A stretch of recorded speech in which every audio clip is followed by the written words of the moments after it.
digunakan dengan tujuan supaya semua variabel itu memiliki skala yang sama gitu. Jadi nggak ada variabel yang paling dominan atau yang paling kecil seperti itu. Dan dimana di situ kita menggunakan deskriptif statistik, yang ini adalah digunakan untuk melihat gambaran umum data sebelum dilakukan analisis lebih lanjut. Yang dimana di sini tuh variabel itu terdapat beberapa ukuran seperti mean, di sini menunjukkan rata-rata, kemudian minimum dan maksimum, di sini menunjukkan tentang data, dan ada standar deviation yang dimana di sini untuk menunjukkan tingkat variasi data. Dan di sini kita bisa melihat bahwasannya variabel usia itu memiliki rata-rata 29,88 tahun, yang dimana di sini menunjukkan bahwa responden didominasi oleh usia dewasa muda. Kemudian jumlah anak di sini juga memiliki rata-rata 0,70, yang dimana berarti sebagian besar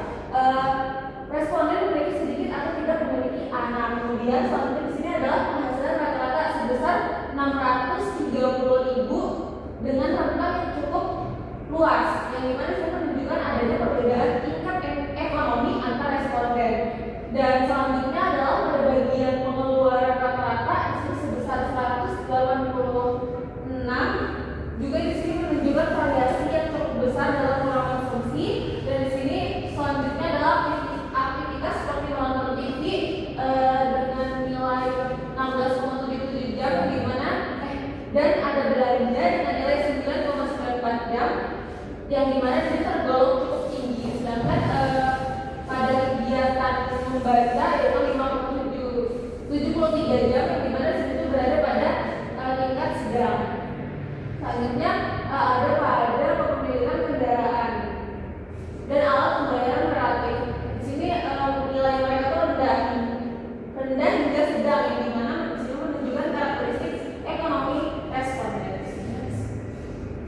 Oke, tahap selanjutnya adalah dengan kita melakukan initial cluster sentral, yang dimana di sini menunjukkan nilai rata-rata awal Z-score. Jadi kita di sini menggunakan nilai Z-score ya, yang dimana kalau misalkan nilainya positif berarti nilai variabel itu berada di atas rata-rata, dan kalau misalkan nilainya negatif berarti nilai variabel itu berada di bawah rata-rata. Di sini kita melakukan analisis. Yang pertama itu adalah cluster pertama memiliki nilai tinggi pada variabel seperti penghasilan, jumlah mobil, pemilikan kartu kredit, serta tingkat pengeluaran.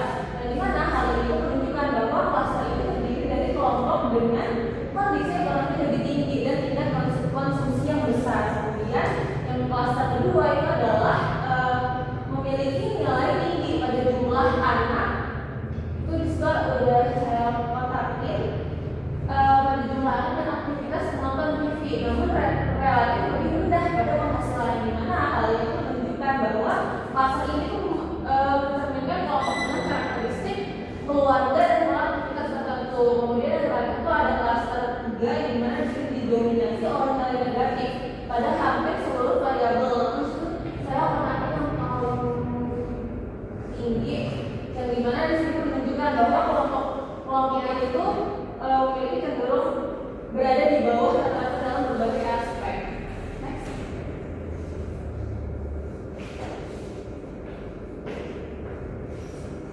Kemudian selanjutnya tahap selanjutnya adalah iteration history, yang dimana itu menunjukkan proses perubahan nilai pada cluster tiap iterasi sampai mencapai kondisi stabil atau konvergensi. Di sini interpretasinya adalah kita lihat nilai pada setiap iterasi menunjukkan perubahan pusat cluster. Jadi semakin kecil nilainya berarti perubahannya itu semakin kecil, dan modelnya itu mendekati kondisi stabil. Kemudian pada iterasi awal yang pertama itu perubahan nilai masih cukup besar pada semua cluster, yang dimana di sini menunjukkan bahwa proses pengelompokannya itu masih menyesuaikan posisi pusat cluster. Kemudian yang pada seiring bertambahnya iterasi nilai perubahannya itu semakin mengecil, yang menandakan bahwa cluster itu mulai stabil dan tidak banyak mengalami perubahan. Kemudian pada di tahap iterasi ke-8 di sini tuh nilai perubahan pada seluruh cluster menjadi 0,00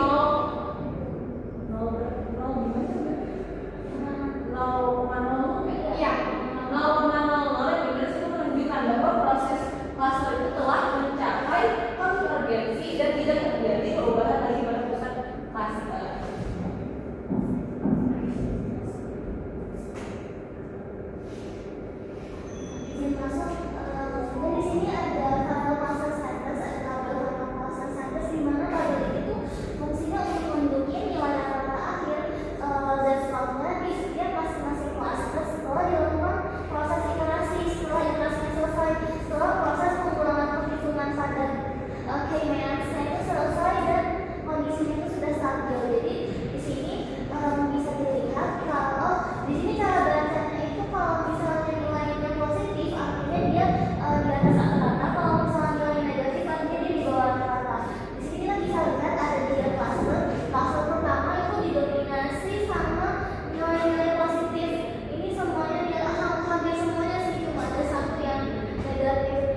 variabel ini itu dikelompokkan jadi 18 kayak susu tadi ini atau minuman berenergi berdasarkan kandungan gizinya seperti lemak, karbohidrat, mineral, dan energi. Sumber per 100 gram. Nah, nilai pasar ini adalah untuk mengetahui tingkat kemiripan antar produk dan membentuk kelompok produk yang memiliki karakteristik yang sama.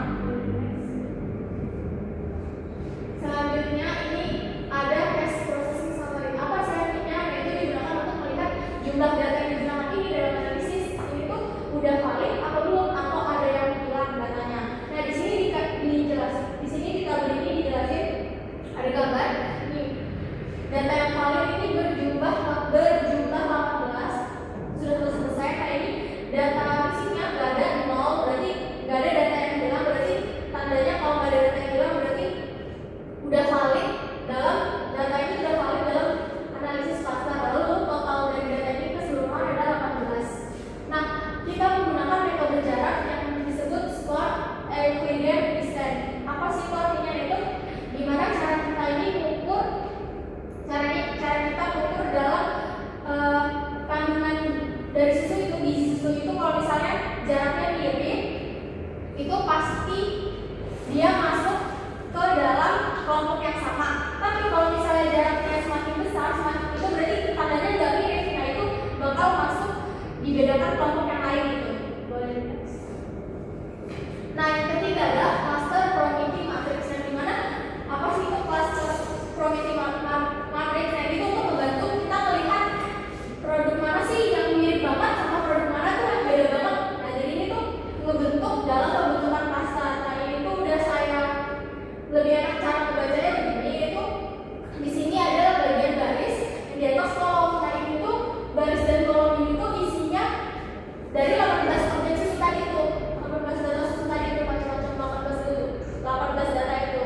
Nah ini saya kasih ini biar lebih enak membacanya. Jadi yang ini di baris di kolom, terus itu apa tanya angka-angka yang berwarna hitam di dalam tabel ini itu tuh angka jarak antara dua merek itu ini sama ini baris sama kolom. Nah terus yang warna merah ini bentuknya diagonal itu artinya jarak dengan dirinya sendiri. Jadi angka diagonal ini 0,000. Nah lalu yang warna hijau ini diartikan variabel yang memiliki nilai atau angka kecil.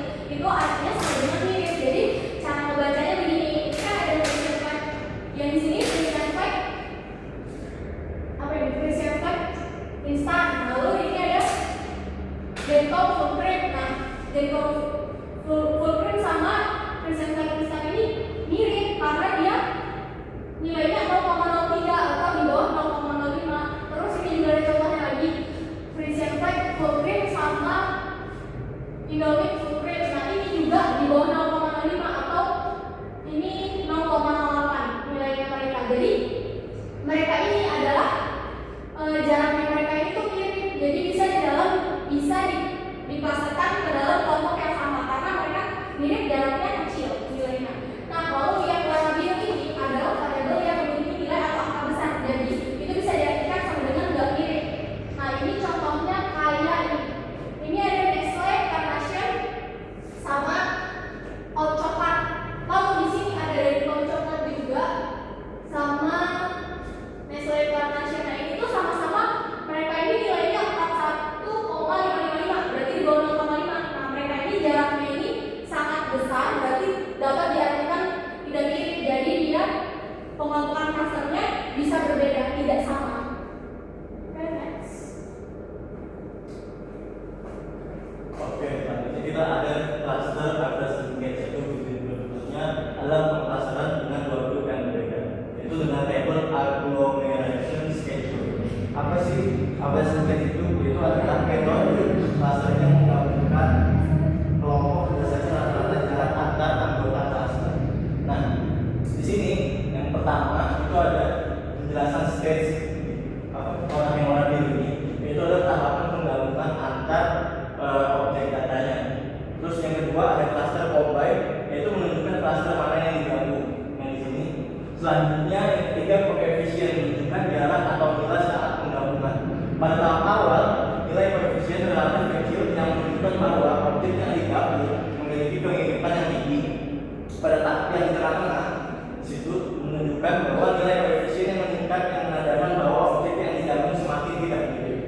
Terus pada tahap akhir itu nilai koefisien yang bisa menunjukkan bahwa penggabungan dilakukan pada objek yang memiliki perbedaan karakteristik yang signifikan.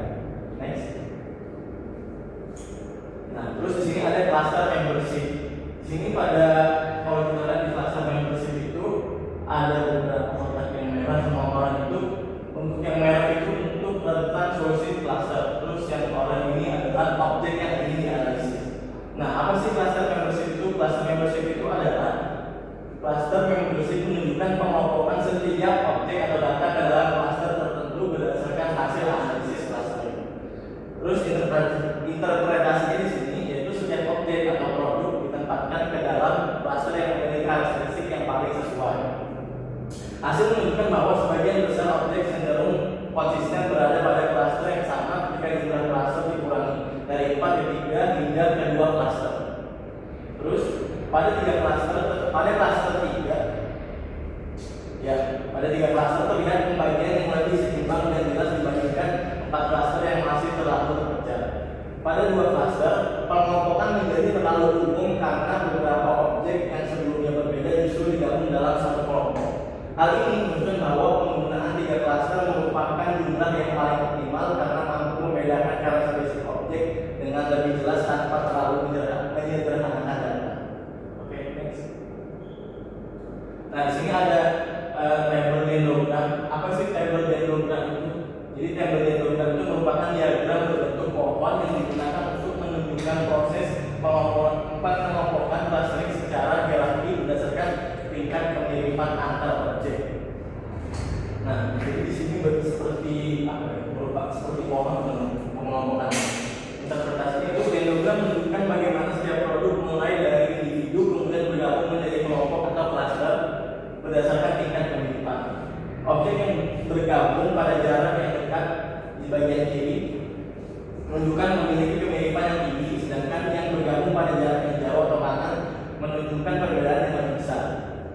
Terlihat bahwa terdapat beberapa kelompok produk yang bergabung lebih awal seperti produk-produk dengan karakteristik serupa, misalnya varian rasa atau varian jenis susu yang mirip.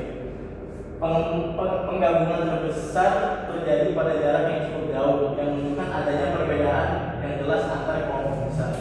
Jika ditarik garis pemotongan cut-off, dendrogram ini cenderung memiliki sekitar 3 cluster utama yang sejalan dengan hasil analisis cluster sebelumnya. Oke, sekian, terima kasih dari presentasi kami.